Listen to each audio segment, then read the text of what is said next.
Et c'est validé par un autre texte, alors qui fait aussi partie des archives Facebook que Booba a déterré. Cette fois, ça vient de la mère de Vald, et elle a simplement partagé un texte qui dit ceci. Comment expliquer qu'un salarié qui se lève chaque matin a du mal à finir le mois, ne part presque jamais en vacances et ne peut se soigner correctement alors qu'une personne inactive et logée gratuitement avec APL peut faire des grasses matinées, partir en vacances chaque année avec les bons vacances de la CAF et se faire soigner avec les CMU.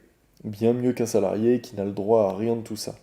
Alors, aidons plus les salariés pour une France qui avance et foutez les cas sociaux au boulot. Du coup, voilà, c'est une chaîne et ça incite à partager sur Facebook. Parenthèse fermée. Là, on n'est plus en face d'un fantasme d'injustice, on est face à une réalité qui est le système de redistribution français.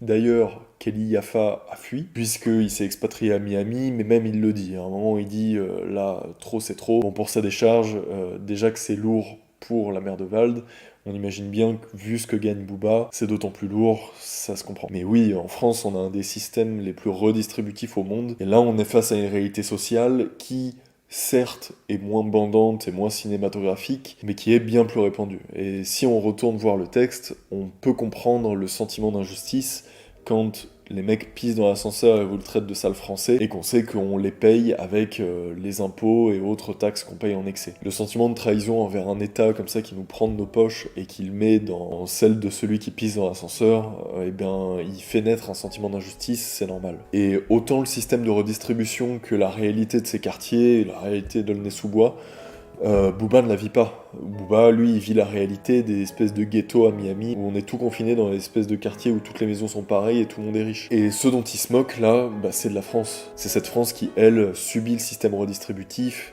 subit cette réalité des quartiers qu'il a déserté, si tant est qu'il y a déjà été, et qui l'incite à la violence, avec ses morceaux et le modèle, justement, de gangster qu'il représente, qui, à coup de millions de vues et de millions de suiveurs, évidemment va avoir une influence. Pour ce qui est des parents de Vald, bah, premièrement, évidemment, ça ne l'engage pas lui, mais surtout, des gens très bien et très respectables qui partagent des trucs cons sur Facebook, on en connaît tous. Ça n'empêche pas ces gens d'être dignes et très aimables. Il y a quand même quelque